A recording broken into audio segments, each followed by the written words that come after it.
When we hear the word psychiatry today, we think of therapy, medication, and support. But a few centuries ago, it had a completely different meaning.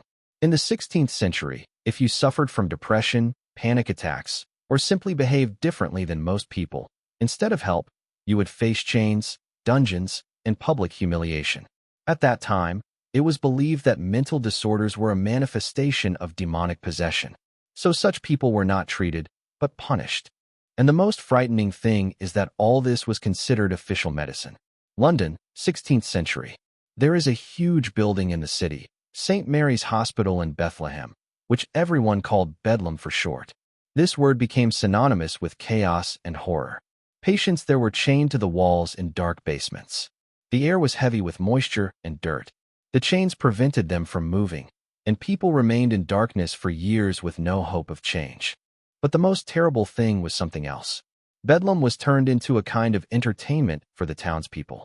For a few pennies, anyone could walk through the hospital corridors and look at the patients. Families walked there just as we go to the theater or the zoo today. Spectators mocked them, some threw pieces of food, watching as the patients desperately tried to catch them. In the 18th century, Bedlam even sold souvenirs so that visitors could take home a memory of what they had seen. Human suffering was turned into a commodity. Doctors believed that the main danger to the mentally ill was their excessive freedom. Therefore, the most common method was to chain them down. A person could sit in one position for years while their body weakened and their psyche was destroyed. There are records of patients who spent their entire lives this way, from youth to old age. They knew no other reality except darkness and iron. Bedlam was officially called a hospital, but behind its walls, a system more like a prison prevailed. This place became a symbol of how society turned the pain of others into a spectacular business. At Bedlam, you did not receive help. You became an exhibit for which tickets were sold. Today, cold showers are associated with sports or hardening. But a few centuries ago, ice water was considered a cure for madness. Doctors were convinced that if you doused a person with ice water, their brain would restart. It looked like this. The patient was taken to a stone room where buckets of ice-cold liquid stood. They undressed him and began the procedure. Bucket after bucket was poured over his head. The cold constricted the body. The person shivered, and the doctors made notes in their journals. The patient showed an active reaction. The method works. There were other options. Patients were immersed in barrels of water and kept there for so long that they lost consciousness. Then they waited to see if they would regain their strength. If this did not happen, death was explained as a natural result of the disease, or even as a victory of demons. This was called shock therapy, and there was a certain logic to it. Extreme cold does trigger a strong reaction in the body. The heart speeds up, breathing becomes irregular. But often it ended in tragedy.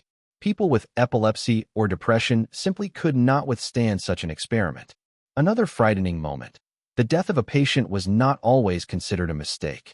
It could be interpreted as freedom from illness. Imagine the 18th century. A doctor is preparing a new bucket of ice water. You ask him to stop, and he calmly replies, "It's for your own good." And all this was considered official medicine. The documents referred to shock therapy rather than cruelty. In medieval Europe, it was believed that if a person talked too much, laughed for no reason, or expressed crazy thoughts, they had to be silenced. This is how one of the most terrifying instruments came into being: metal masks. They were officially called scold's bridles. It was a heavy iron frame that was placed on the head. Inside, there was a plate that prevented speech and caused pain with every attempt to open the mouth. Such masks were not only used on those who were considered mentally ill. Much more often, it was a punishment for women who, in the opinion of men, talked too much or argued. In other words, it was not so much a medical method as a means of humiliation. The scene looked like this. A woman or patient was led across the square wearing this mask. The metal squeezed their head. They couldn't say a word, and the crowd mocked and pointed at them. It was a public lesson in obedience. This will happen to anyone who doesn't keep their mouth shut. In Scotland, for example, in 1567, a woman named Janet Thompson was forced to walk through the streets of Edinburgh wearing such a bit. Chronicles say that the crowd mocked her for hours. The mask, of course, did not cure anything. It only humiliated the person, turning them into a living example of how those who step out of line are punished. In medieval medicine, a simple but dangerous idea prevailed. Illness is dirt in the body. This meant that the body had to be cleansed. It didn't matter whether it was a cold or a mental disorder. The most popular method was bloodletting. Patients were seated in a chair, and doctors made incisions or applied leeches. It was believed that the disease would leave the body along with the blood. In reality, people became weaker, and sometimes it ended in death. Another experiment involved so-called spinning chairs. The patient was tied down and spun around, slowly at first, then faster and faster. The person lost their sense of direction, felt nauseous, and fainted. Doctors wrote down, "The brain has rebooted." In reality, it was just ordinary exhaustion. But the most striking method was trepanation. Doctors made holes in the skull without any anesthesia, believing that this would release evil spirits. This often resulted in serious complications, but at the time, the procedure was still considered a serious medical practice. In 17th century France, surgeon Pierre Petit even publicly demonstrated trepanation on patients, claiming that it frees the brain from evil vapors. And the most frightening thing is that all this took place not in the basements of fanatics, but in well-known hospitals. In 18th century England, so-called anatomical theaters appeared. The bodies of people who died in psychiatric hospitals were often given to medical students for study. The death of a patient became a public demonstration, which was perceived not as a tragedy, but as part of science. For society, it was a cure. For the patient, it was another step towards death. Thus, medieval medicine turned operating rooms into a playground for dangerous experiments. What we would call a crime today was considered a salvation back then.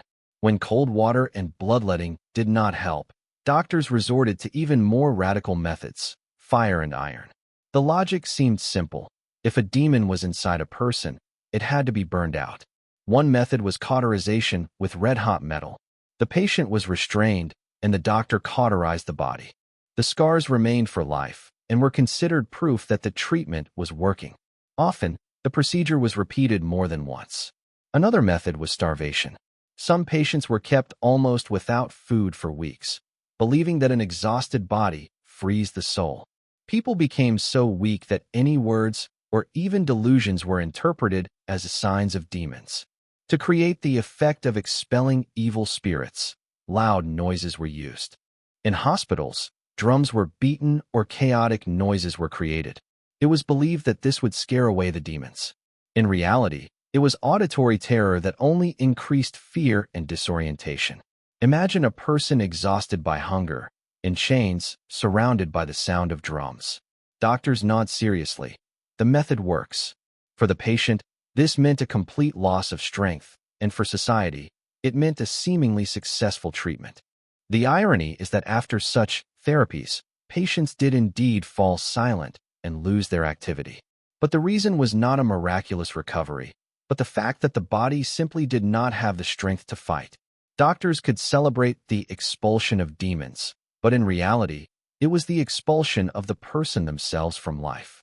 One of the cruelest methods of treatment was to make a person a spectacle, not to lock them in a ward, but to put them on public display so that everyone could see an example of a madman. Patients were taken out into the streets in cages, like wild animals.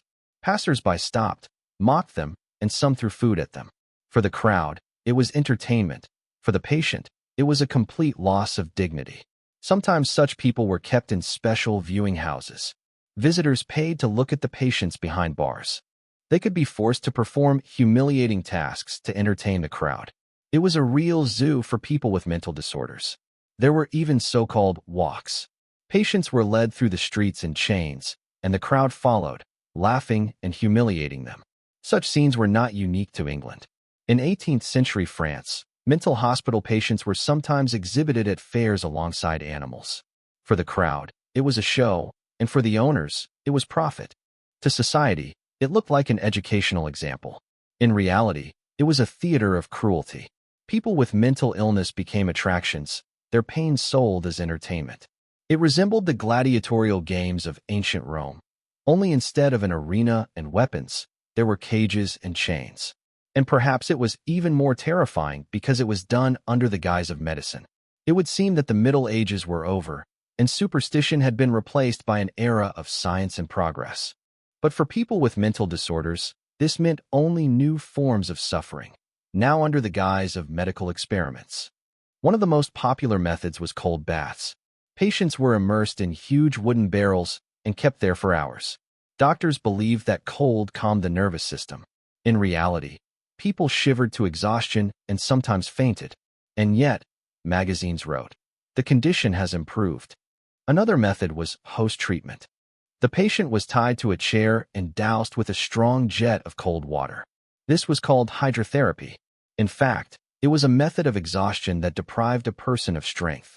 In the 19th century, the first experiments with electricity appeared. Doctors believed that if they passed electricity through the brain, it would restart like a mechanism. The patient was seated in a chair, electrodes were attached to their head, and electrical impulses were applied. The person often fainted, and the documents would record, symptoms have decreased. Another practice was therapeutic diets. People were forced to eat only bread and water for weeks, or, conversely, were force-fed. It was believed that this would balance the nerves. In reality, many were so exhausted that it posed a threat to their lives. Interestingly, at the same time, the first humane ideas appeared in France. In 1793, Dr. Philippe Pinel at the Bicêtre Hospital removed the shackles from patients and began to treat them as people rather than possessed for the first time. This step is considered the beginning of modern psychiatry.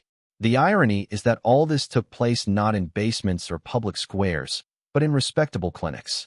In white coats, with diplomas on the walls. There, scientific articles were written, new methods were discussed, and at the same time, experiments were conducted that today would be considered cruel. Imagine the 19th century. You walk into a huge stone building that is a psychiatric hospital. Behind the doors of the wards, you can hear the moans and despair of those who are being immersed in cold baths or connected to electrodes. The doctors talk about progress in treatment. It was called science. In reality, it was the same cruelty, only now covered up with the words experiment and progress. One might think that all these horrors remained in the distant Middle Ages. But the truth is different. Most of the methods described were used quite recently, in the 18th, 19th, and sometimes even in the early 20th century. And the most frightening thing is that none of this was considered cruelty. It was official treatment, approved by doctors, supported by the state, and accepted by society. Chains, cold baths, bloodletting, metal masks, trepanation, electroshock. All this was done under the guise of science. Clinics received funding, doctors published articles, and patients were registered as experimental subjects. Countless people who could have lived normal lives became victims. Their health, dignity, and voices were taken away from them. They were turned into exhibits, humiliated, broken, forgotten. And even when it seemed that science was moving forward, old practices were only changing form. In the 20th century, some countries implemented a program of forced sterilization of the mentally ill as part of eugenics policies. In the U.S., this began in 1907, when the state of Indiana passed the world's first sterilization law. By the 1930s, thousands of people in various states had lost their right to have children. And in the early 20th century, American mental hospitals often turned into cheap labor colonies. Patients were forced to work on farms or in factories under the guise of work therapy. In reality, it was exhausting forced labor that deprived people of their freedom. This was no longer medieval cruelty, but very recent history, and again under the banner of science. Today, we talk about mental health as an area that needs support, therapy, and compassion. But the memory of the past is not going away. It is hard to imagine, but 200 years ago, if you sought help for anxiety or depression, you could end up in chains or under buckets of ice water. And no one would call it a crime. On the contrary, they would say, "You are being treated." We live in a world where psychiatry means a chance for recovery. But not so long ago, this word meant officially sanctioned suffering. Let's face the truth. Everything we have mentioned was not the barbarism of individual fanatics. It was medicine. Official medicine, with diplomas, seals, and scientific reports. Chains, ice water, metal masks, bloodletting, trepanation, hoses, and electroshock. All of this took place under the proud name of treatment. The history of psychiatry is the history of people who came for help and received suffering. They hoped for compassion, but instead became objects of experimentation. They were immersed in barrels of ice water, paraded through the city in cages, connected to electrodes, and all of this was considered progress. It seems incredible, but in the 18th century, a person with depression received not support, but a bucket of ice water and shackles. Doctors recorded any reaction, from screaming to fainting, in a journal as a sign of the method's effectiveness. The scariest thing is that this went on for centuries. Generations of doctors replaced each other, but the methods remained just as harsh. People in white coats did not see a problem with their own actions. They sincerely believed that they were helping. Today we say that mental health is an illness that must be treated with respect and support. But this humane approach has only emerged recently. And perhaps the most frightening realization is that the darkest methods, which we now consider inhumane, were called by one word for centuries: medicine. It was only in the 20th century that modern ideas about mental health began to take shape. The first medicines appeared, psychotherapy developed, and society finally began to see people not as possessed, but as patients in need of support. But this path was extremely long and painful. Behind every step of progress were generations of people who were chained, immersed in ice water, or ridiculed. Today, we talk about empathy, therapy, and treatment. But to appreciate this, we must remember the price it cost. The history of psychiatry is not just about science. It is a reminder that indifference and cruelty can exist even under the guise of medicine.